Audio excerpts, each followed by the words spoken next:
And a great big hey howdy hey to all my goofy goobers out there. Welcome back to Animanic with comic Auzi. And Disney Fanatic. Ni hao, everyone. Ni hao. Tonight we'll be watching the Disney classic Mulan. Now, for context, I suppose, this movie is on Disney Plus with the classic 90s logo. Awesome. And without a content warning, which is also awesome. Because as it may come as zero surprise to anyone else, at the very least, Chinese people in English-speaking countries do seem to like this movie a lot. Like, well, I can't confirm, as I am a white person, but it seems in terms of cultural representation, this does loads better than some of the previous 90s cultural representation we got. That would definitely be a fairly accurate assessment, because, and like, the majority of the cast are Asian actors. Yep. With some exceptions. We do not just with the animals. Yeah, we do have your Eddie Murphy dragons, but we also have your totally not Asian grandmas played by totally not Asian June Foray. God rest her soul, but come on, guys. and also Harvey Feinstein. I always get his last name wrong. The guy famous for playing Edna in Hairspray. I mean on stage. But beyond that, we do have James Wong and George Takei, who James Wong, Japanese. Yeah, who's Japanese. So they kind of just grab bagged a bunch of people who were Asian, I guess. Hey, I mean, we get American people. If we get American people playing British people, we get British people playing American people. I think this is okay. It's even more okay is that June Foray doesn't even try doing a Chinese accent. She kind of sounds like she just does her grandma voice from the Rocky and Bullwinkle show. Yeah, but she's vaguely ethnic but very American sounding. Like she grew up with immigrant parents, but kind of formed her own in the American vocal register, as it were. Yeah. Takagi from Die Hard? Oh no, Mr. Takagi from Die Hard. He did not meet a good fate in this movie or that movie. Don't forget, spoiler alert. Yeah, don't forget the Filipina actress who does Mulan's singing voice. Yes. Lea Salonga, who actually was originally cast as Mulan's speaking voice too, but they thought her voice was a bit too high pitched for when Mulan would be pretend to be male. So, and then they got Ming-Na Wen, but they kept Lea Salonga for the singing parts. That's true. And Lea Salonga, I think we mentioned, Lea Salonga was the singing voice for Jasmine as well? Jasmine. Yeah. And again, and that also kind of makes sense. Broadway actress. And that also kind of makes sense as to why they thought her voice would be too high, because she was literally matching the voice actress for Jasmine. When you hear her in the interviews for like on the Aladdin DVD extras, that's just her voice. That's just what her voice kind of sounds like. It's really high pitched. And so when you've got a singing voice who's really high pitched, who's meant to sound like someone else who had a high pitched voice, and then you also want her to play the role of the main character who's supposed to pretend to be a boy, it does kind of throw a monkey wrench in the works a bit. Yeah. Yes. Unless she leaned on like nasally and nerdy, but that probably wouldn't have worked nearly as well. Yes, Ming-Na Wen, who I believe is the only actress to play a Disney princess, a Marvel character, and a Star Wars character. Not that I care about the latter two. Who is she playing Star Wars? Help me out there. I don't know. Something in The Mandalorian. I'm not a Star Wars fan. I'd have to think Mandalorian, because I haven't watched Mandalorian. I don't know. And it would be like I would have. Yeah, I was gonna say I would have recognized her voice if she'd been in any of the movies. Just like no. Okay. Now I can spot out maybe some more questionable inaccuracies, because I did minor in religious studies, and a lot of that studying was in Asian religions. That's I know true. A little bit. That's true. And also, for anyone watching this, if you want to see someone else dunk on a live action remake, and you also want to see what this movie got right, and some of the stuff it got wrong as well, go find Zirin Zhao's YouTube channel. I think I'm pronouncing that correct. They did an amazing video, and if you need to find them, you can also Google like the book they wrote. If you can find that they wrote a book, and I'm kind of interested in reading it actually now that I think about it, because it's like they just seems like such a bright and creative individual.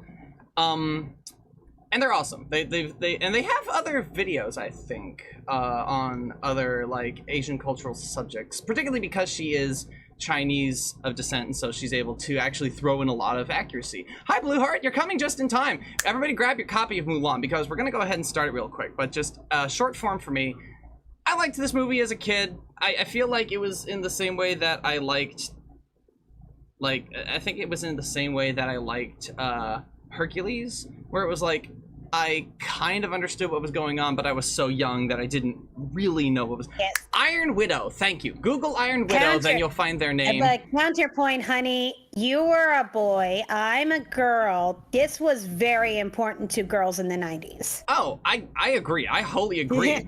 And it's what I've honestly, like, it affected me. This movie affected me in not only like in the ways like of being a really good story, like, and I'm grateful that Disney adapted it in such a fun way that even a lot of it got some reappraisal from citizens of China after the live action movie release. That's how bad the live action film was.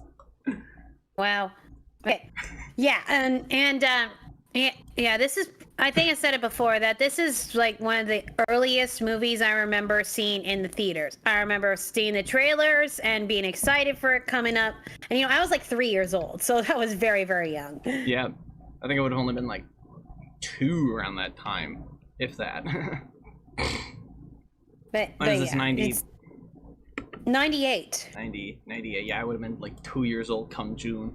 But yeah, I think that's about enough preamble to start this off. Everybody go ahead and get your copies lined up. Disney Plus does have the 90s logo, so we're gonna want to start right and soon. I'm counting down now. 3, 2, 1, go. Turn on the subtitles for this. I remember seeing the special features that they had like so many alternate openings to this movie. They couldn't figure out how to open it. I can't necessarily blame them for that, honestly, because you do want to set something like this. You want to set the tone. This is something that I think Howard Ashman would have been really proud of.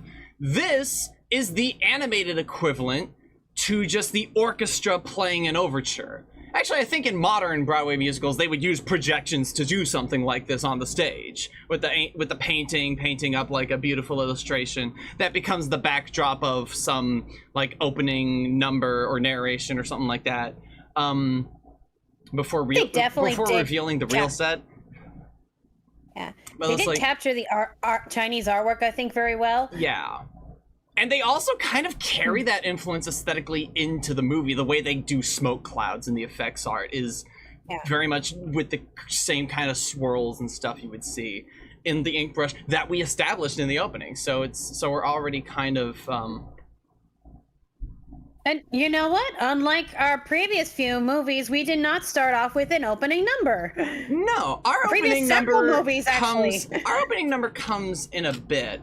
I'm sorry, guys. I'm gonna have to edit this out. VLC Media Player is giving me a rough time and glitching out, so we're gonna have to start that over. Sorry, guys. Everyone. I was wondering. I thought that was just on my end. Yeah, you thought it was skipping on your end. No, it was skipping on my end too. I was like, oh, people will be able to fix that hiccup themselves. But then it happened a second time, and it was like, well, shit. So. Do what you can, don't what you can't. All right, let's just reopen the movie. Oh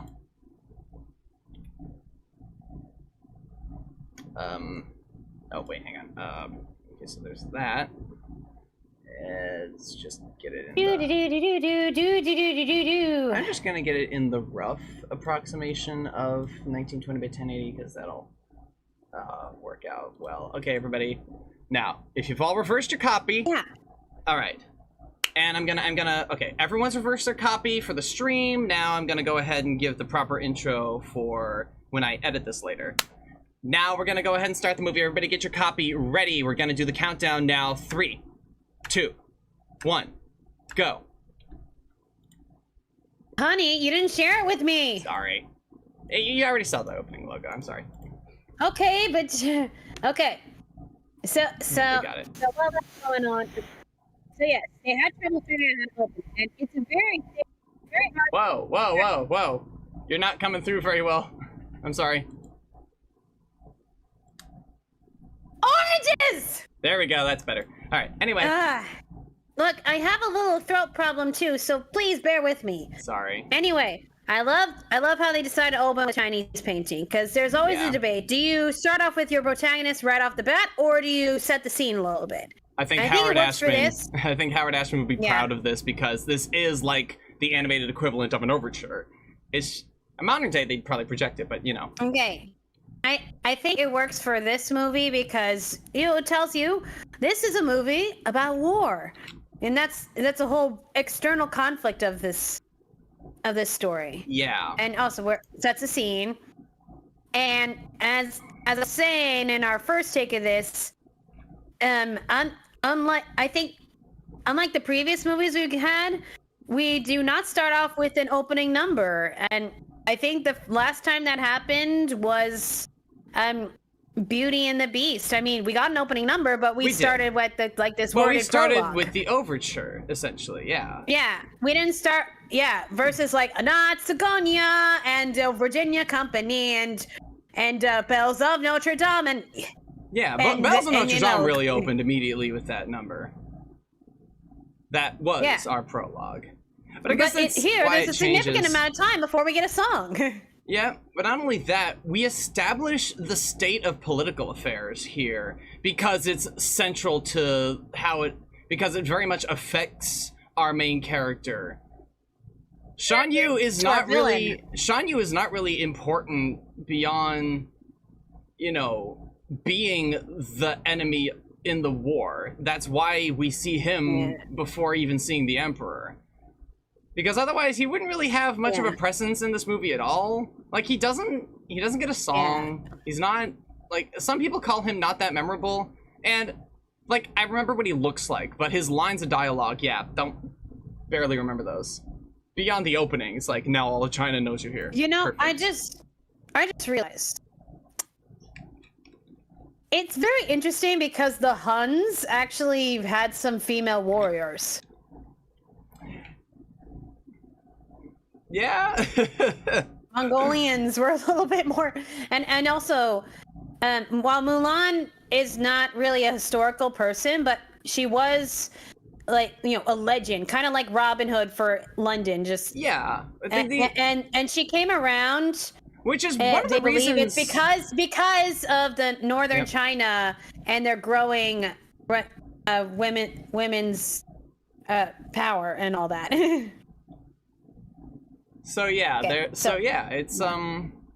It's kind of, there's a little more leniency that actually that Chinese audiences give it because it's just a legend. They don't have to be so concerned with being perfectly accurate.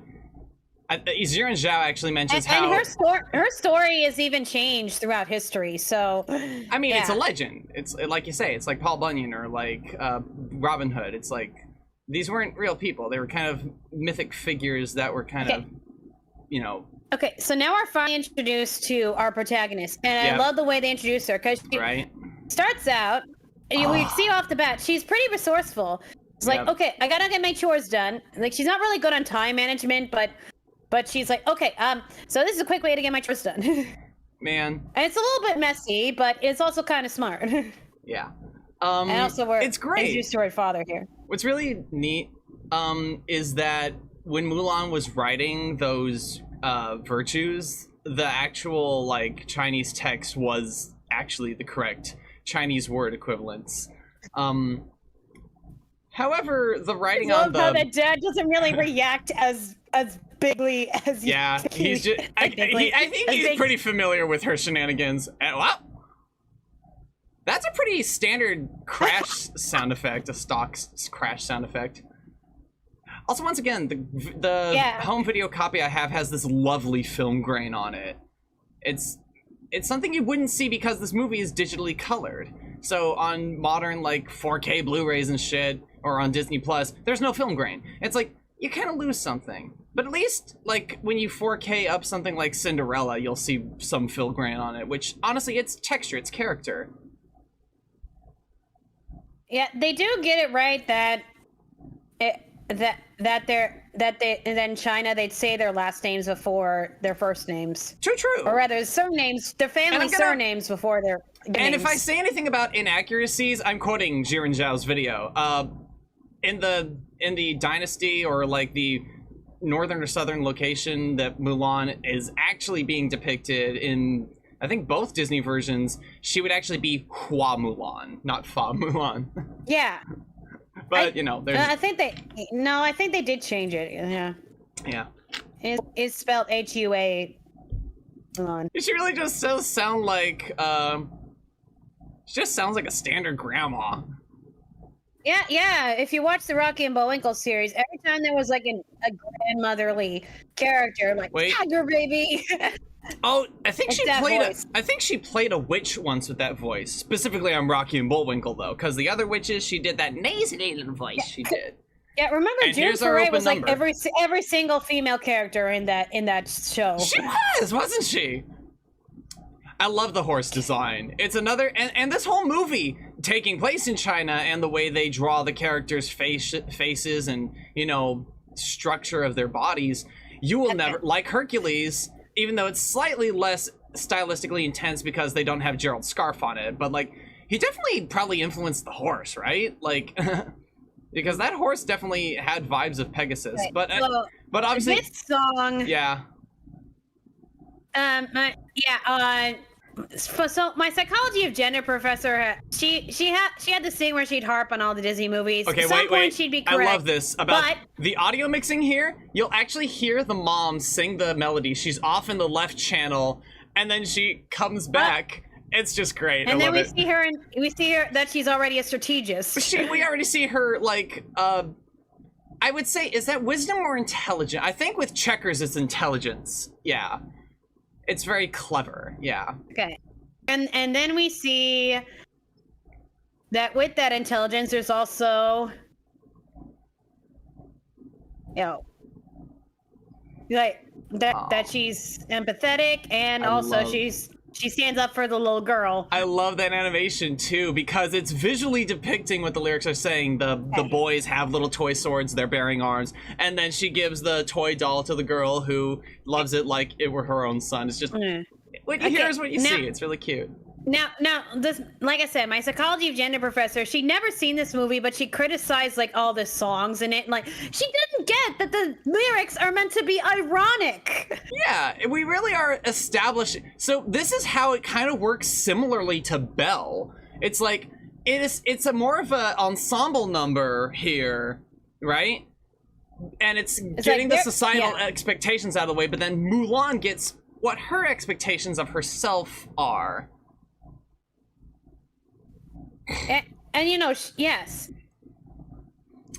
You can hear the Jasmine in her. Yeah, you can hear a little bit. But I also can hear that she's doing it differently to match the voice actress for Mulan. Which, not an easy thing to do, honestly, right? Like, she's really trying hard to fit in here. Okay, now this was an intentional anachronism. Their hairdos are kind of after like Miss America pageants or something like that. Yeah, but even Chinese period dramas get that sort of thing incorrect. And I love how the other women are perfectly in sync, but Mulan is out of sync. Also, I highly doubt this voice actress is Chinese. No, she isn't. I forget who it was. I saw it recently. She sounds like she's like a stand-up comedian they got for this role briefly or something. I forget. She sounds familiar. That's not Pat Carroll, no. No. She sounds vaguely like a Pat Carroll type, but it's not her. It's definitely not. She even looks a little bit like Ursula with the chin there. I'm kind of understanding that the non-Asian actors are like for the character parts. You know what I mean? Yeah. Every time, like all non-Asian actors are filling the character parts. Yeah. They're kind of just filling the background characters and such.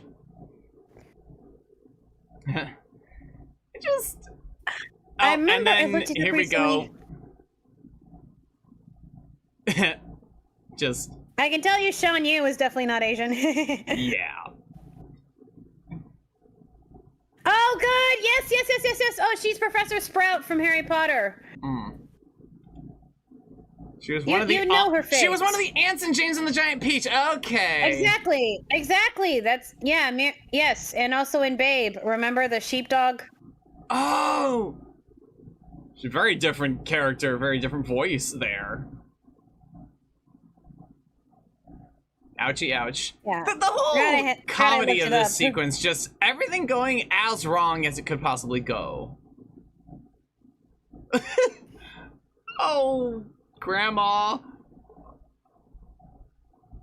Oof. Yes. Good lord. Yeah, you get back in there. But And there's the same shatter sound effect.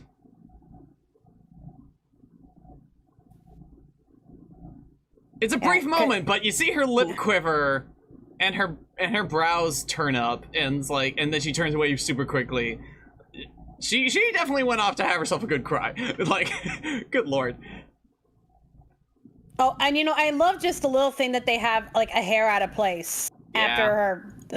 It's like, yes, she looks pretty, but she still doesn't. She's Yeah. still out of place. Yeah. Also, they probably took that from Belle, which, Yeah. let's be fair, she's out of place in her water. own world. There's the water. And there's more water later. There's so much to relate to this. It's like, just the girls they always have to be perfect. They always have to be pretty. They mess up even once in a human like way. They're just not enough. Look at her just having fun there. Be herself. Like, she just hops around like a little acrobat herself. And it's like, that's her? Want her makeup remover. Whatever magic sleeves she's wearing is what you want. It's like, I don't even think it smears on the sleeves. I think it comes off pretty quickly. You could see why a lot of queer folks relate to this song. And even Cricky's riding on the little water, the little pond there. And this is an excellent establishment, like, for this amazing shot.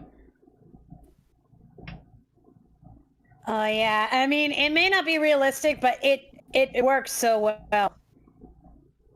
I mean, the makeup removal. Yeah, and when you see half And then- half and half. God. And then she lets her hair down. And imagine being so thoroughly beside yourself that you might not even know yourself 8 times over how many other reflections are trying to show who she is and she can't figure it out. Yeah, you can see why so many queer folk relate to this song. Yeah. Yep. What was it your brother said? That this is like the The transnational anthem? transnational anthem, exactly. Also, this is a great little line. Yeah. And it makes you really love the father.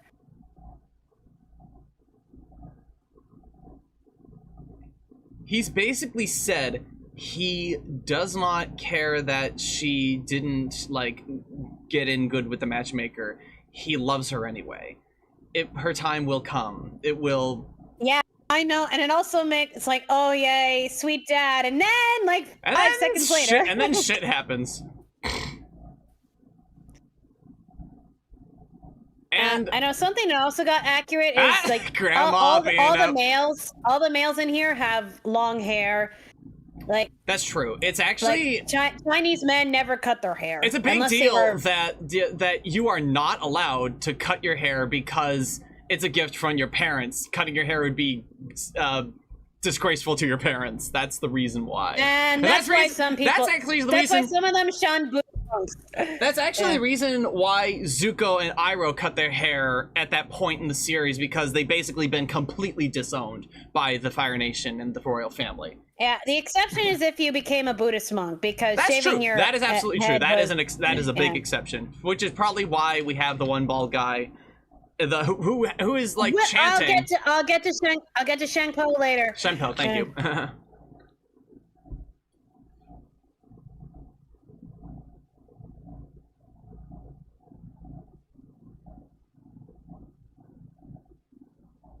I love James Hong, but geez, he played such a jerk. Yeah. And yeah, see, 5 seconds later, and then he says that. The thing is, that, like, okay, screwing up with the matchmaker, she was in her place at least. Like, she was with the matchmaker trying to become a bride. He's limping because he needs his cane. He's old. But look at how everybody else is looking at him, too. Because they're like, oh, God. They're so scared for him. No son to take up the mantle for him, and everyone is scared for his health. And, you know, this talks about male expectations in society too. Like, yeah, where I'm the man of the house, I have to go off to war. But also in the Chinese angle, or like just in general from this men rule the world thing, this patriarchy angle, she, like, screwing up with the matchmaker, she screwed up in her own corner of the boxing ring. But she crossed the line when she got in between her father and the draftsman, essentially. It's like, dude, that's yeah, that's why her father was so upset, because this is like a big dishonor here, right here. Yeah. Disrespect. Man, and nobody's talking about it. And then finally, it's like, yes, God. Somebody had to say it.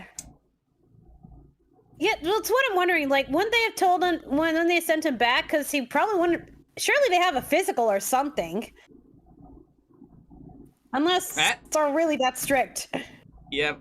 Oof. Oh God, the look on her face in that shot specifically always got to me. You know, it was like, God, you could actually see the pain in her eyes, and then the tears. Yeah. Oh, and this whole scene, no dialogue necessary, and it is amazing. And also, how we go from the soft score we've been hearing this whole time, right? And more reflection staring. More reflection, more water. And still kind of almost half her face is covered in that shot, too. Yeah, with her hair alone, yeah. He's trying... Yep, and no dialogue, you already know what they're saying to each other. You can see her eyebrows turn, it's like she's kind of got an idea. Animation, like you see it all in perfect silhouette, drawing. and you know which character is which because their silhouettes are so distinct. And then there's more of a shine in her eyes too. Yeah, she decides. Yes. And the friggin' synth. Yeah. And all reflections and such. She's praying for protection. Just beautiful. Which also is how the ancestors know about this. Yep. And they're like, what? The transition there. It's very likely the ancestors would have known either way. Yeah. They're kind of given a notion to be at least somewhat omniscient when it comes to the family. And I'm sorry, I love this scene so much. Yeah. And the cutting of her great hair. Moment. And yeah, more of the cutting of the hair. It's like now they're like rejecting what you were in the past, and because she actually probably didn't need to cut her hair that short. I mean, let's be perfectly honest with ourselves. Like, let's be frank. I think in a way, if the animators and the storytellers knew about the disrespect that it would be to cut one's hair because only your parents are allowed to make that kind of decision, they probably still would have done it, because it just further shows Mulan not fitting into the societal expectations, honestly. Yeah, I mean, it works in the context, so yeah, she's rejecting everything. Yeah. Like, it's like, at this she point, is going against her parents. Why wouldn't she cut her hair? I've already fucked up this far, but I want to protect my family. If this is my fuck up, then let me make sure that I didn't fuck up for no reason. I did not screw up in vain. This is also really good animation. Oh, if I reveal her. Establishing early on that the penalty that if she's found out will be death. Will be death. It's not that it could be death. It will be. It will be death. It's inevitable.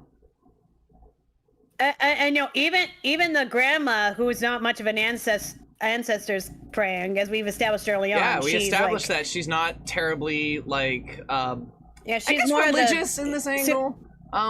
No, she's more the superstitious with the crickets sort of thing. Yeah. Yeah, she's got superstitions. She does. It's not the supernatural angle that she has a problem with. It's probably just the religious angle. She only goes to church on Christmas. You know, sort of kind of person.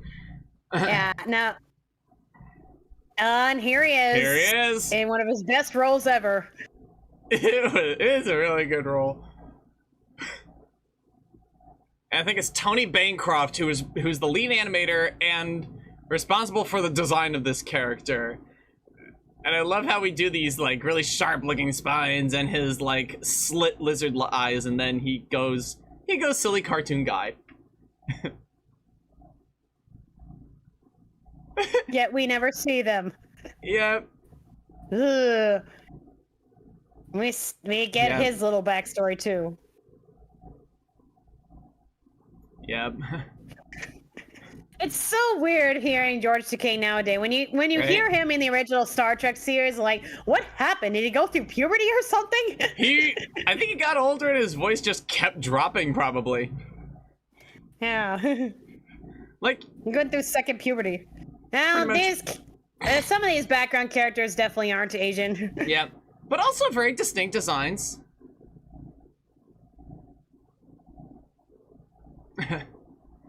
And then, okay, that's an American joke. That's a very American joke. It's, but I gotta wonder, if those two were actually like siblings, because the actual painting is of siblings, or like father and daughter or something. Some of these phrases in this movie. Your great-granddaughter had to be a cross-dresser! Yep. Also, what's really great is that the ancestors who go up to the animals also vaguely resemble human versions of those specific designs. Like, she doesn't specifically look like a monkey, but her eyes resemble the way the monkey's eyes are sculpted, you know? Like, they do those little things. It's really cool.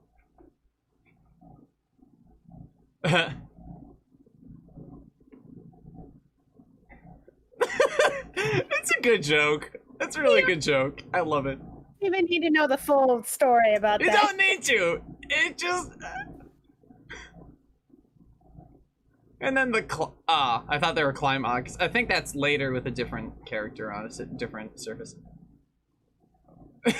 Okay, so Yep. I'm not sure, but I think Mulan and her family are Taoists.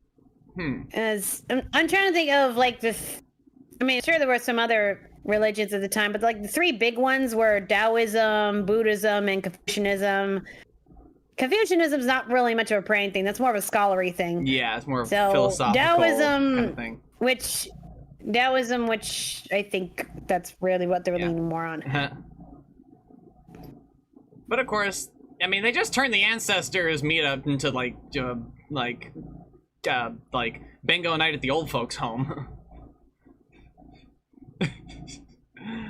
And the swirls in the clouds. Again, it's very, very, very pretty. So did he just straight up kill that dragon? No, I think it is very fitting to actually lean on the theories that the spirit of the dragon left with Mulan already. You know? And Scribe says, one of the main Taoist thoughts is that nature's function is better than constructs or actions taken by humans. This is well represented when Mulan faces an army of Huns at the Alps. I don't know. Mostly what I remember about Taoism is that it had a whole lot of philosophy. Yeah. It's... Okay, so fun fact, a lot of the main voice actors previously played cross-dressing roles. Yeah? Eddie Murphy, Harvey Feinstein, B.D. Wong. Probably the only reason they called in Harvey because of his role as Edna. Probably. Oh no! Wait a minute. No wait. That was after this. Well, there you Never go. mind. Right. Also, some people get on Moana's case for having two animal sidekicks, but only one of them goes on the adventure. Mulan has 3 animal sidekicks. And they all go on the adventure. No, wait, she has 4. Never mind. I forgot about little brother. Yeah. I forgot about the horse actually for a moment. Never mind. Okay, I can't really say much about how they. I mean, I know it's supposed to be the villains, but Yeah, maybe be that harsh on. How they be that harsh on the Mongolians? Yeah, maybe not from a design standpoint, because the design philosophies do roughly match that of our Chinese heroes. Like, they're not any more or less disrespectful in that regard. But they are, you know, I'm glad just they made them less mythical as they intended to. Like, the hawk was supposed to be the eyes. Like, Shiny was able to see through the eyes of the hawk. Which I don't think right? I think he's a falcon. Yeah. But yeah. way to make a joke out of it. Okay, he's not Asian. Yeah. Yeah. He's a villain, so shrug. Yeah. I mean, Jafar was was a citizen of Agrabah, and he was British, so, you know. Yeah. Which honestly kind of makes sense if Well, he's very white and British. British is not all British people are white. No. Oh, this. Yeah, that's a line you remember. How many messengers? How many soldiers does it take How many men to does deliver it take to deliver a message? 1. It's like Already shows you how just. He's unsettling. That's what he is. Intimidating is a good word. His presence is good. His design is good. Mulan acting like a guy. It's like she's acting like the stereotypical boy, and that's what makes it funny. Yeah, she just completely leans so far. It's like playing into male stereotypes too. Yeah.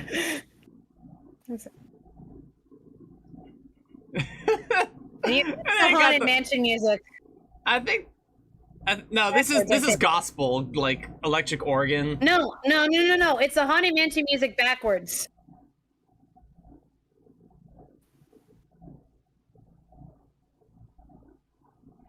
Oh, wait. I'm gonna have to play this in reverse later. That's interesting. I think it's Haunted Mansion music. It was something that was backwards. But they're definitely playing it up like it's the lead-in to like a gospel song. Like I get, well, Eddie Murphy's black, so he's kind of appropriate to do that, like that black church pastor, and then have that organ backing him up. You know, that's the joke they're probably doing there. We're about to have one of the best lines from Mushu that my college folks use when the college administrators use when explaining the honor code. Like, if you ever broke the honor code, dishonor on you, dishonor on your cow.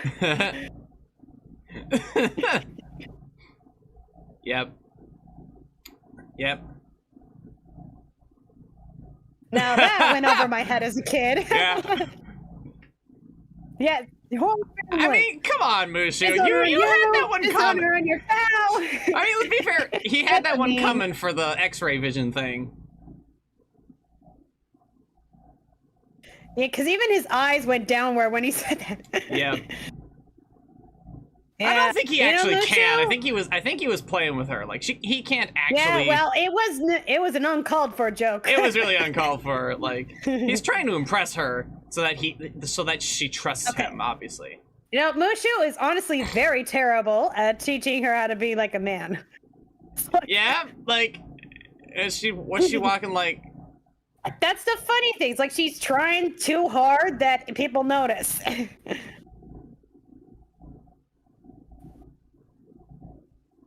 Yep. Well, then again, maybe he's not that too far off. This is just stupid. So yeah, Harvey Feinstein. Why do I always say his last name wrong? Yeah. That's him right there.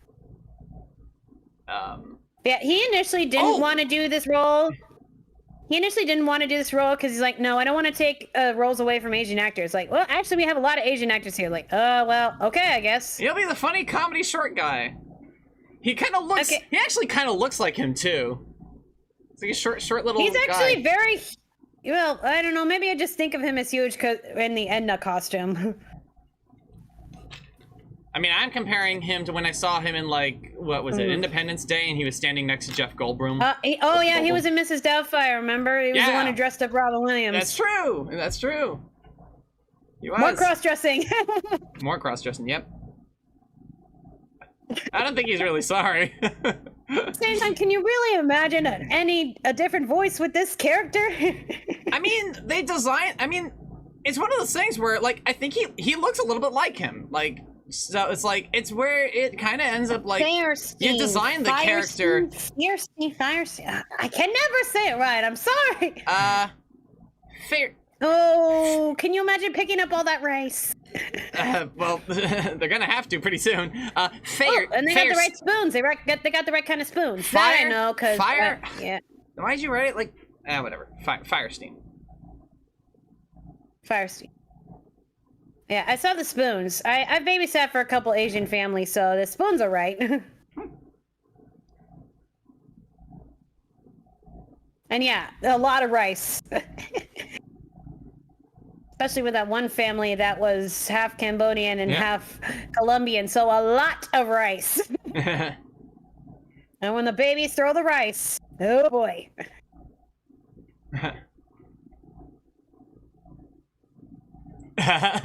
Nepotism. Nepotism.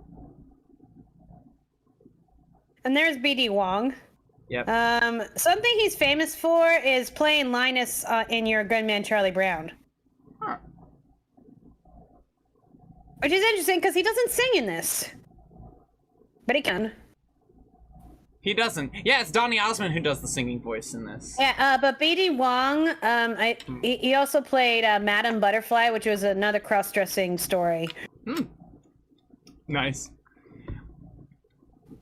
The nice thing about the Chinese dub is that Jackie Chan plays Li Shang, and does the singing for him too. Jackie Chan's a good singer.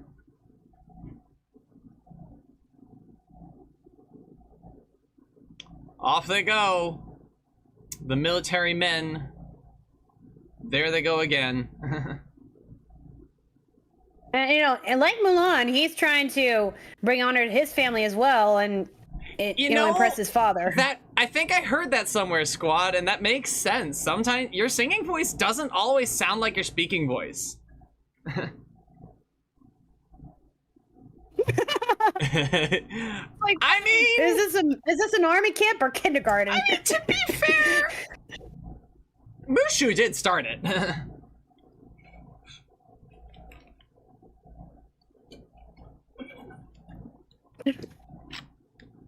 She's so wrong about guys too. At the same time, though, these guys are lunatics.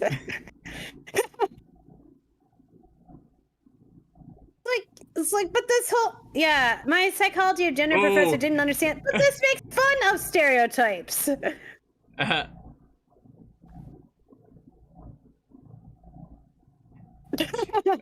I guess you're not good at whispering.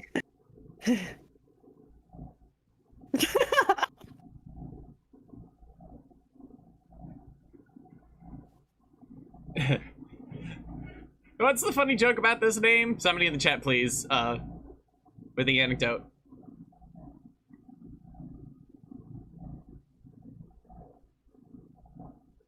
I love the bit where Shifu gets up in her face because she realizes, he's my superior, but I'm now on a similar level to this guy who was really angry with me, like, just the other day, right? Okay, but forgive Disney for some of the names because actually the pronunciation, I think it depends on the region. It would be like Fa Zhao or something, right? Yeah, and also also because you got all these different Asian actors who probably have different regional upbringings or cultural. Yeah. Also, in response, I think Uncle Iroh would have been able to help her out with the name thing. Try Lee. There are a ton of Lees. which I hear is actually true.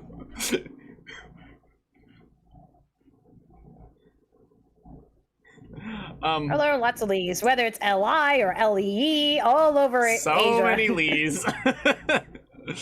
Yeah.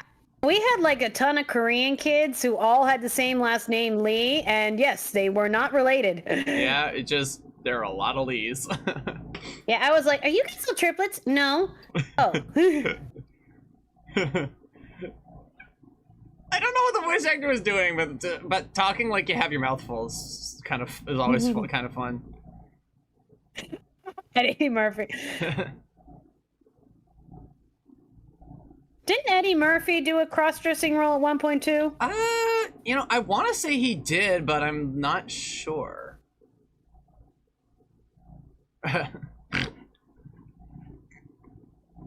Yeah. I mean, she doesn't really need the sword right now. Yeah, Musha and Momo. I love that animation of him being like being a proud, I guess, uncle in his case. That was pretty quick-witted. It's at some point I need to address the questions arising with Shangpo there. Actually, what's really interesting is there was one guy in the background going, like, the subtitle said braying. He was going hee-haw, hee-haw. I think that's the Disney family-friendly version of calling Shifu a jackass. Okay, I did not get this as a kid. She's totally checking him out. Yeah, she is.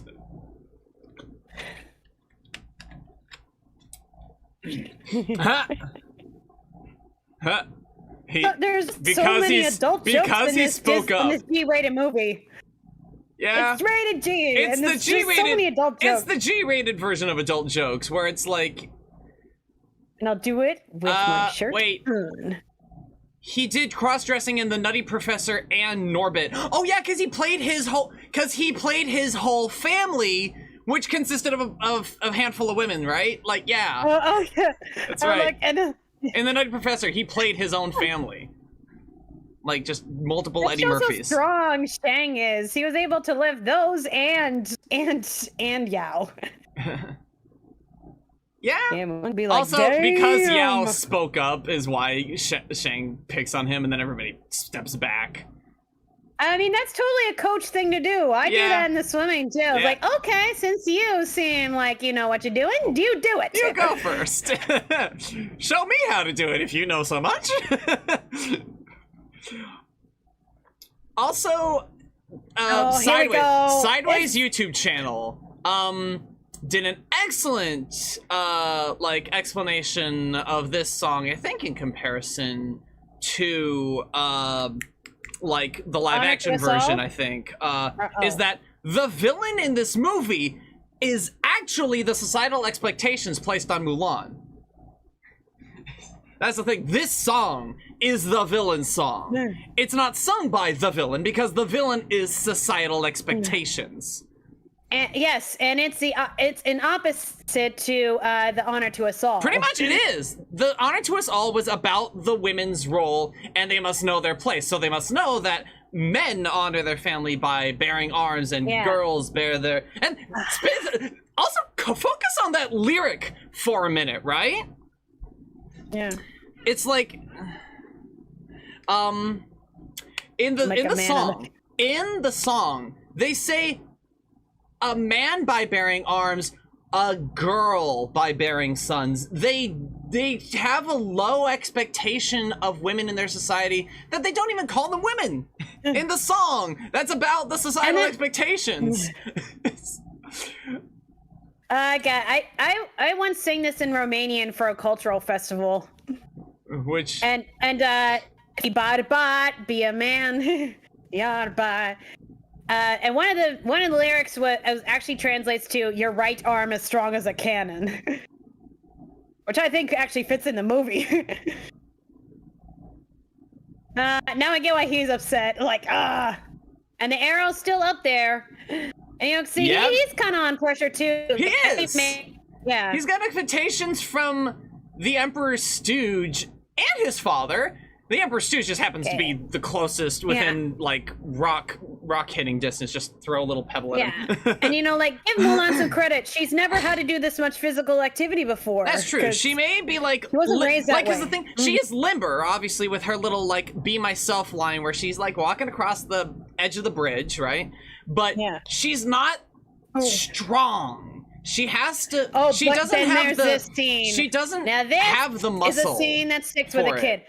It's like she has to. I'll try another way. So she's using as much muscle as she has, but it's also in a way leverage. Come on, Timmy. This is a good moment. Don't. Yeah. I'm sorry. Yeah. Sorry. My dog came in and now I had to leave. Oh.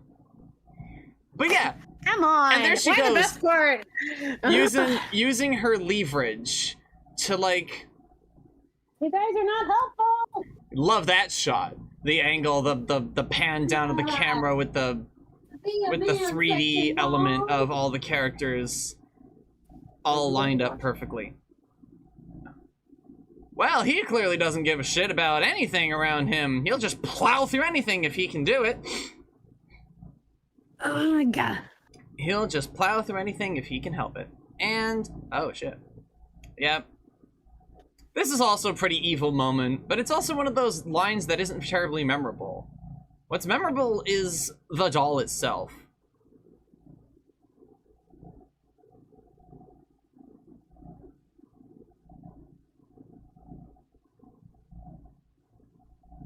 Okay. Blah, blah, blah, blah. Can you hear me? I can hear you, yeah. Sorry, my mic unplugged. Oof. Anyway, so yes, this is a cool moment too. It's like, the thing is, this line of dialogue is terribly unmemorable, but the doll itself and what it symbolizes is very memorable. That's what I mean. He has a presence, but he has very little character.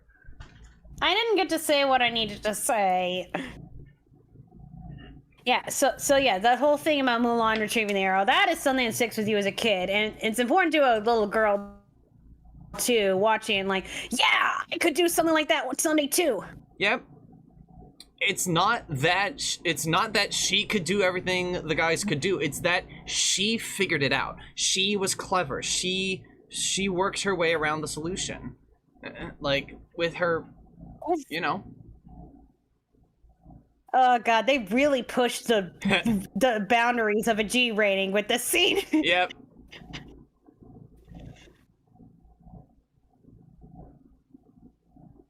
Yep. Couple of things in there. They're bound to notice. Yeah, let's be perfectly honest, right? Yep. And Yep. They also convey. If this were me in this situation, I would have been like, out. And they got a lily pad. They got a lily pad. Like, yeah. And so close. Like. Also, a little detail. And what the hell did she bump into? Oh God. And what the hell is she seeing there? What do you think she's seeing there? Also, I want to point out that, like, the way she gave her hand to him was as if she was, like, giving it for him to, like, want to take him kiss anywhere. it, like, instead of shake it. You know what? This is pure ace panic. Yeah. Get out of here! Get out of here! Get out of here! Of course, they have no idea. How they have no idea at this point, I don't know. Yeah. It's like, surely they would have seen. I guess it's very cloudy water. Yep. Mom, we are on the internet. Well. We are on the Yeah, it's...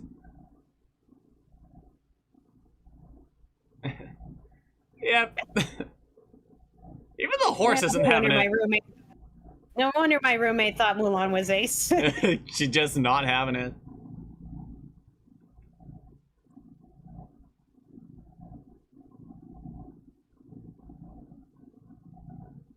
So, Chifu actually means bully in Chinese. Well, the way it's being spelled, sure.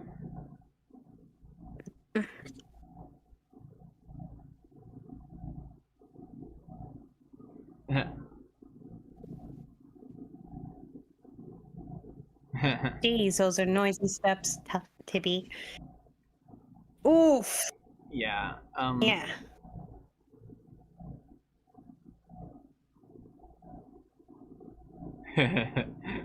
Yep. It's You know what I love about her boy voice here is that she stopped doing it all over the top. She just got a lower register.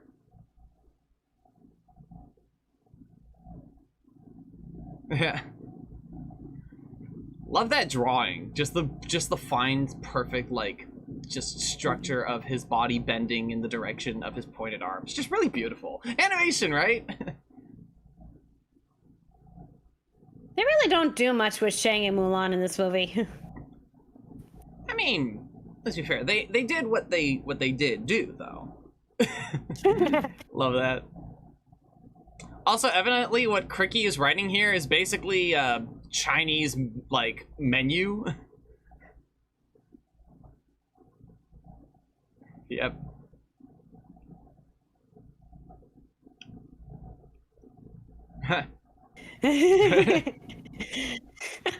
Oh, Eddie Murphy's improv. And then Cricky is writing the exact same thing as well. Still though.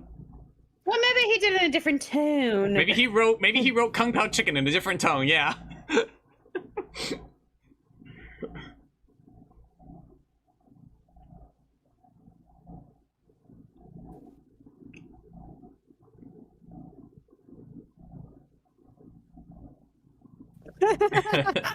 I mean, to be fair, he didn't squeal like a girl. That was a very manly squeal. Foreshadowing. Wasn't high-pitched enough. James Hong and a panda. Ah! Not even Disney could have predicted this one. Well, probably, considering every time there's an animated movie set in China, they get James Hong. Well, no. I mean about the panda thing specifically. Yeah. No one could have predicted that would be a thing. I guess. Yes, I think that's like a police car kind of gag, like a black and white referring to like short form for a police car. This may seem stereotypical out of context, but it's irony. It's not just irony, people. But the thing is that it's not just irony. It's also like another like ensemble number that really gets across what these guys are doing. They're trudging along in the drudgeries of being in the army and also not having really seen any action. They're bored out of their minds. She thought it was those foldy things. What do you call them? What? It's a pinup or whatever. Oh. Okay, so the weird thing about Shang Po, he's made to look like a Buddhist monk, but he talks about eating meat.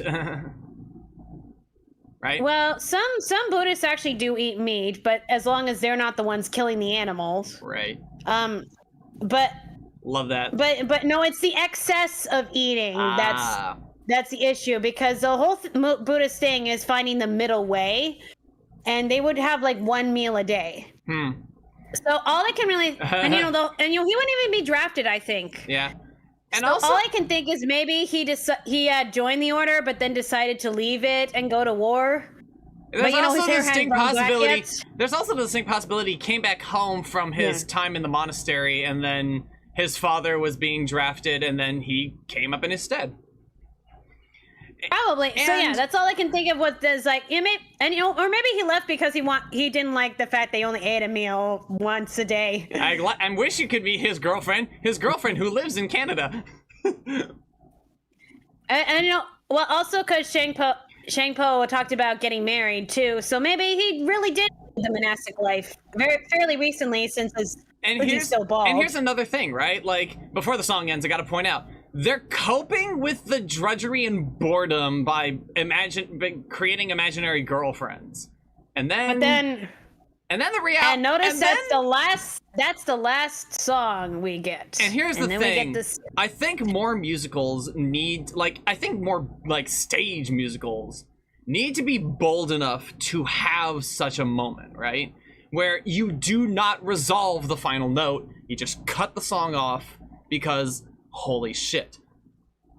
Because the emotions become so intense that you sing, and then the emotions become so intense that you dance. But what happens when singing and dancing are no longer an option? I think you loop back to saying nothing at all.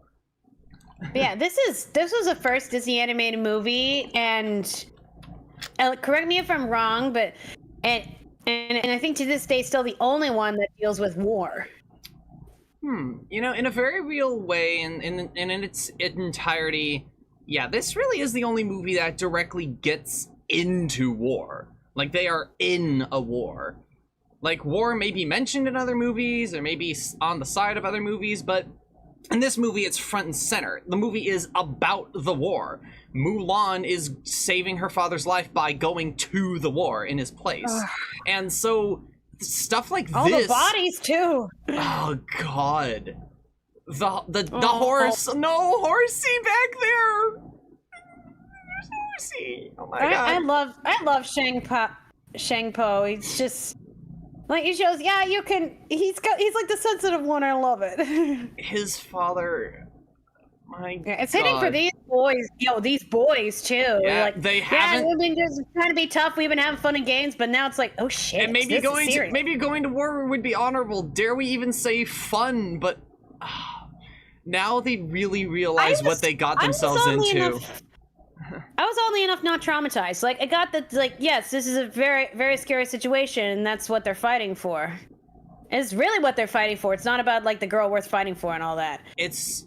that's why it's very significant. The song ends right there. A girl worth fighting, and then you got the...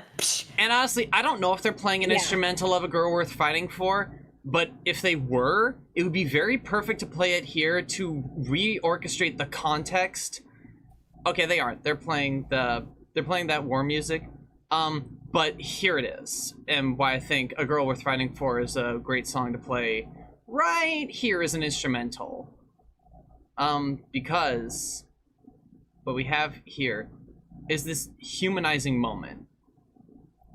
This right here was the girl worth fighting for. If you don't fucking cry. I'm tearing up right now. And it's like, it's also become more about just saving her father to her too. It's like also for these innocent people who are dying. A father, including the little girl that she once was. Shank's father who died, and then some poor little girl, an innocent.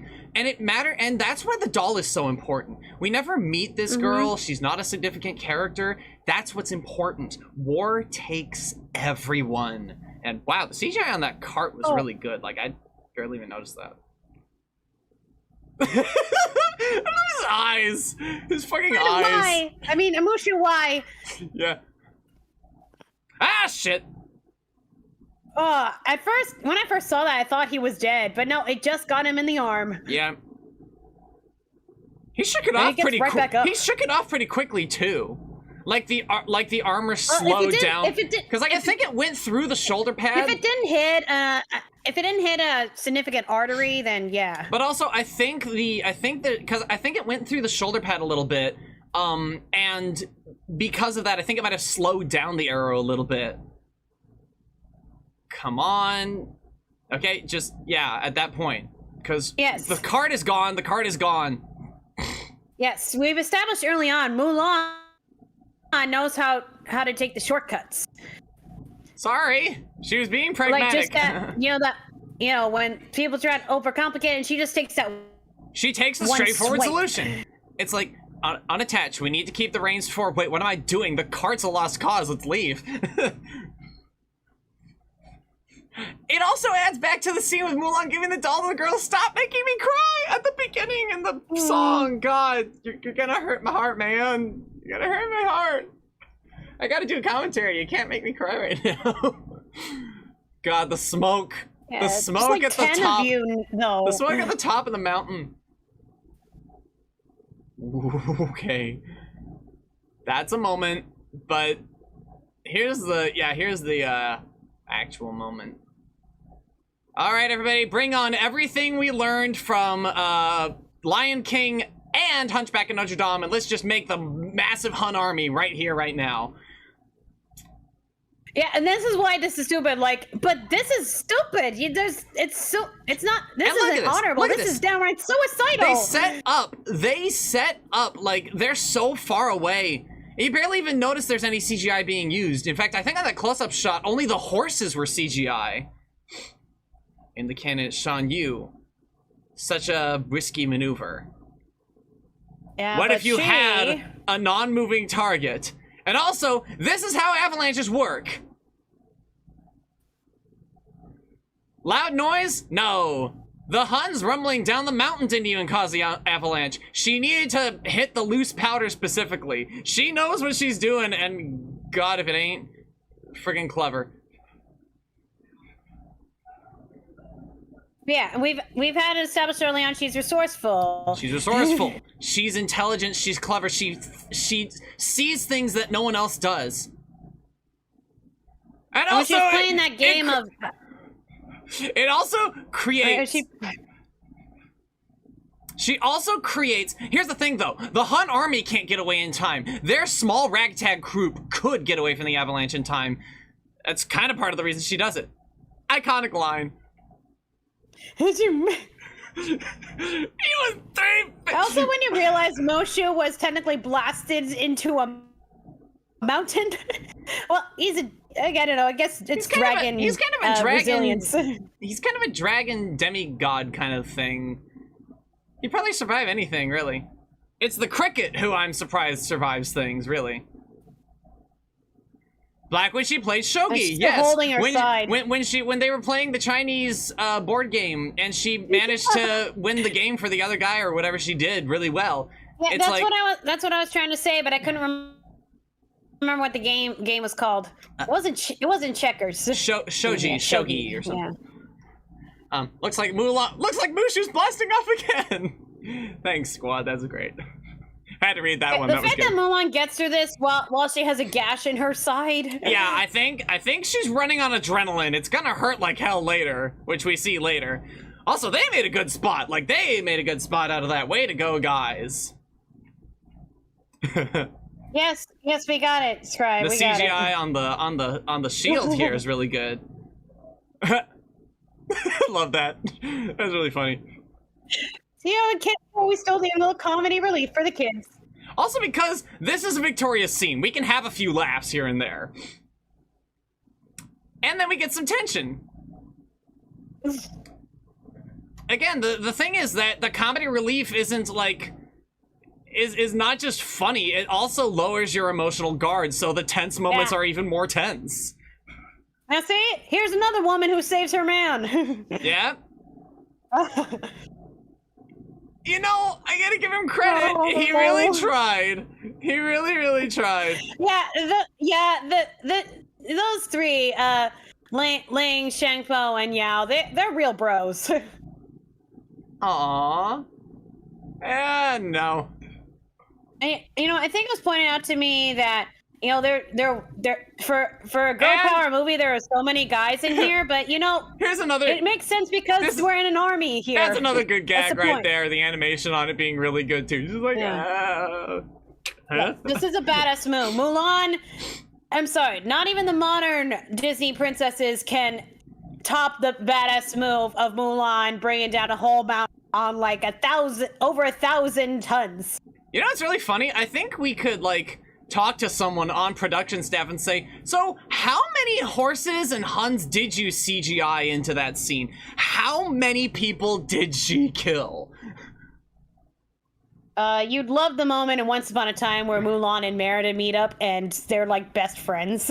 I mean, Mulan pulled the arrow off really well. Because she didn't pull off the William Tell thing earlier. It's like, yeah.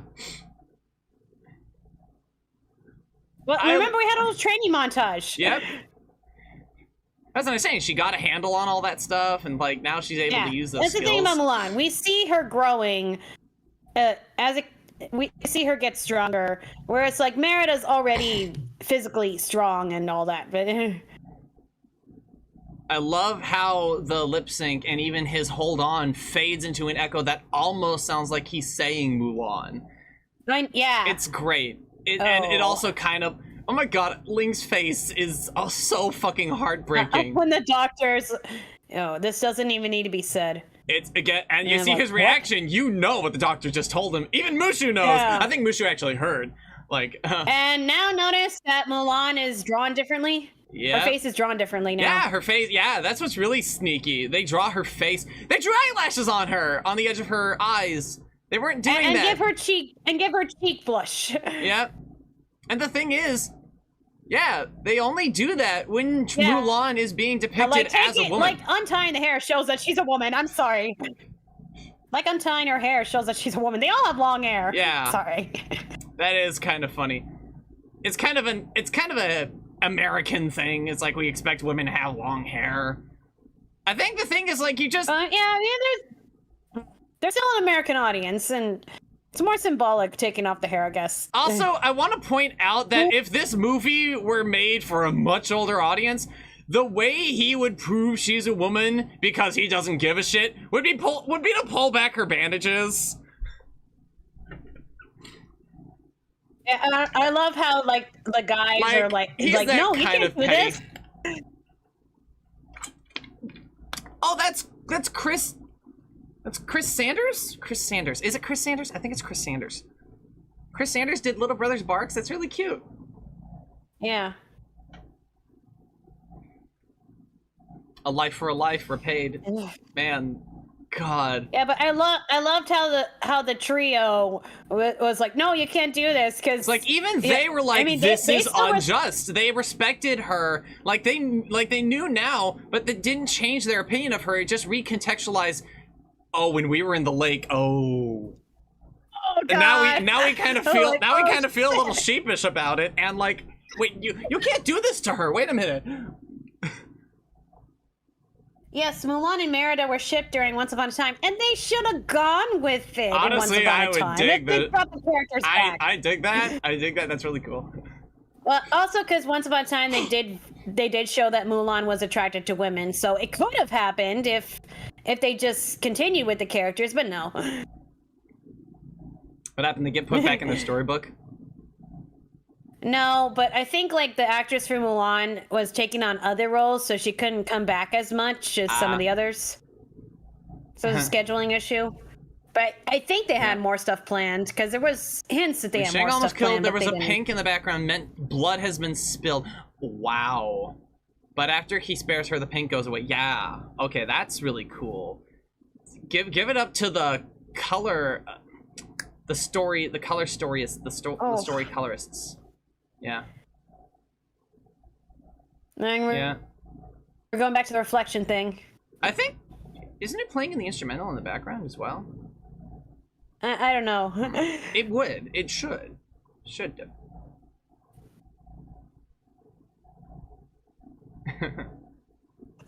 Oh, Mushu.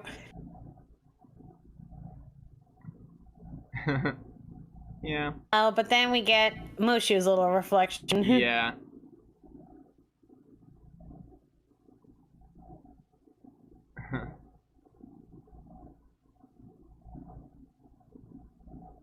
The rest of your life to help myself. Yeah, which is true. See, Mushu goes through a little character development here too. Oof. Oh, and see, the thing is, the cricket. I mean, the cricket in its own way. I think I'll mention that over the credits though. But like, yeah, that's the thing. Like, Mulan 2 definitely went too hard in the direction of Mushu being self-serving, where this movie made a really good case for, like, he really wanted to do right, but he also did it for selfish reasons. It's like, if I do right, if I make this right, then I will get what I want. But he's doing it for selfish reasons. Yeah, and even Cricket. It's like, even Cricket was, even Cricket was a screw up because he wasn't lucky. Well, like he felt like he was the reason that Mulan failed, messed up with the matchmaker. He felt like he was the reason Mulan failed with the matchmaker, even though he was part of the reason why the grandma made it across the street.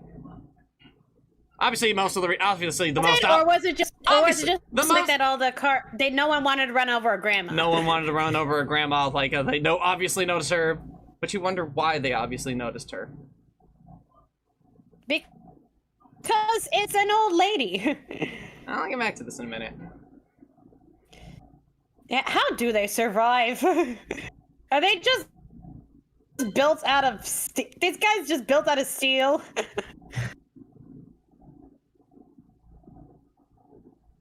I mean, they are pretty muscular. Yeah. Yeah, most of them. Some of them are probably the toughest. Maybe that guy on the right, his yellow eyes, he probably survived scurvy or something.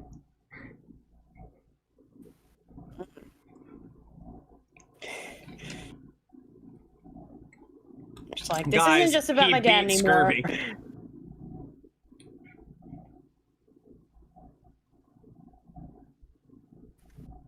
I don't even know if daisies grow in any regions of China.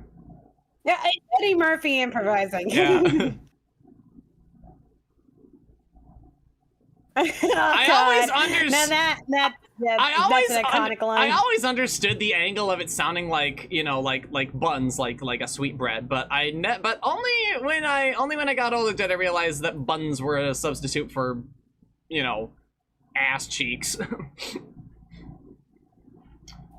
Do not that dragon pay no me out attention to the Huns behind the dragon. Spoiler alert! But like, I love how they make it look menacing too. They establish it so early. I mean, it kind of vaguely like is that kind of lionish dragon, where with those big fangs on the side. I mean, it's not just them making it look like the Chinese dragons, but it's just already unsettling and huge. Yeah. It stands out in the background. And it has to stand out in the background.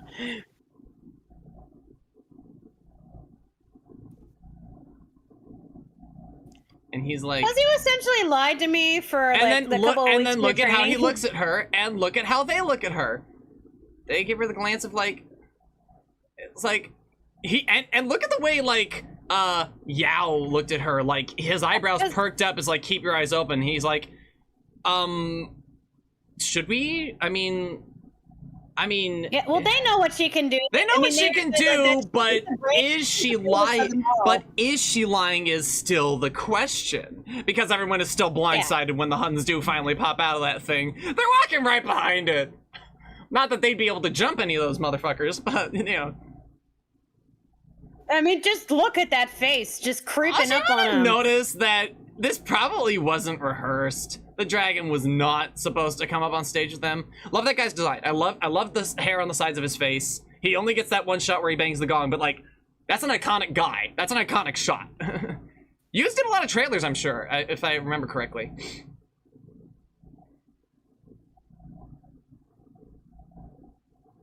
Funny enough, Pat Morita did play a character named Achu. Interesting moment to bring that up. Also notice that she doesn't tell any women in the crowd. She only approached a couple of men. That's a pretty good joke. Yeah, well, he's then, got a point. And you're a girl in pants.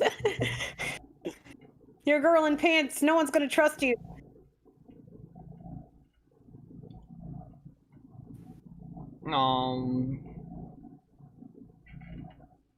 And those guys in the back must be feeling pretty sheepish right about now.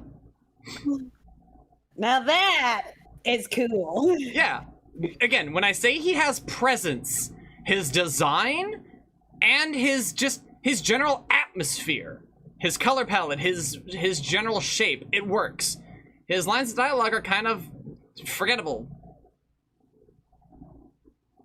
See, now you get in on it. Here we go. Here's another fun moment coming up. Yep. And again, what I said about the irony of the lyrics. Yeah. What we got going on here is now what Mulan's Be a Man was when she was climbing the pole. In fact, this is a parallel. Not only do they dress in drag, like she did, but they dress in drag doing the same thing she dressed as a man to do. the lyric "be a man," like, much like Mulan, was managing to solve problems in her own way. So being a man means solving problems in the best way possible. I just noticed that the fruit movies kind of just flung around. Yeah, it kind of fall out of place a couple of times. Amazing. Okay, but when did they really need to put all on those? Because that probably would have taken longer. Let's be fair. Also, her dress. Her dress is a lot bluer. That's true. She's not wearing the traditional pinks or flowery colors like that. But she did have some blue that was like underneath the pink in the beginning. Yep. She had some blue underneath the green, and now she's like fully blue. Now she's all blue. Now she may truly be living who she is.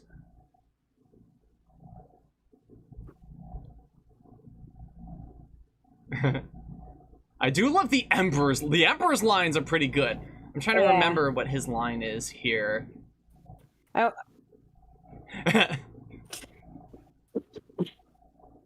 The fact that they also have this word in here. Yep. Jeez, guys. And how many kids are... Yeah, you want to explain to kids what concubines means? Whoops. Good lord. I didn't really understand that as a kid. It's like, so why does he have an apple in his chest? That's one of those adult jokes in a kid's film kind of thing. And also what Yao pulls out. He pulls out a banana and an orange. Look at those. No. He pulls Yao out... had a banana and an orange. It's like, so, yeah, what's going on under your chest? His girls are lopsided. What are you gonna do?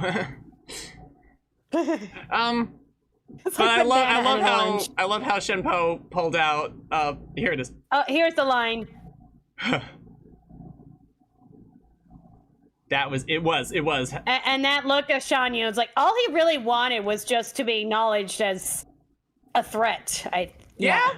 Because he and his armies were the most formidable in all of Asia as far as he's concerned. Yeah, and like you said, by building his wall, he challenged my strength. Pretty much. That's what he said. He's like, sorry, man, I'm gonna have to pick you up. And the thing is that the Emperor, like, he basically compared him to a mere gust of wind who may be trying to blow like a hurricane, but even a mountain will not crumble to it. It's like no matter how the wind blows or howls, like, he's blowing hot air. It's like, you don't mean anything. And that, oh my god. And the crowd goes wild. It's like, now he already knows he's lost. But did he give up? No. No. He'll murder. Oh, here's another. Yep. Because. Key moment. Yep. Watch yourself, man. And. Then they draw her draw the sides of her face again. They did it again.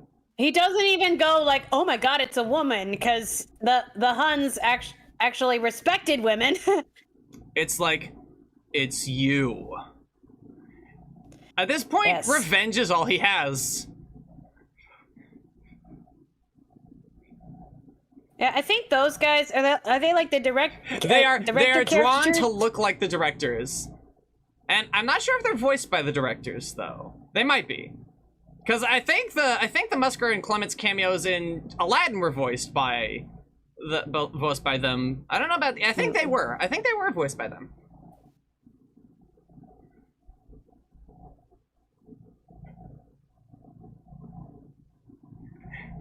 I love how he's kind of doing a little Batman. Yeah. Even as a kid, I never really saw the Tim Burton Batman, and I knew that was Batman because, I mean, it's bad. It's bad, Batman. I remember this is just like 9 years after that movie. So true. It was ripe for parody and you know the. And no, all she has is the fan. And this is actually based on actual fan-based martial arts. That's an actual thing. Yes. Which is really cool. Also, like, yes, and she's using her femininity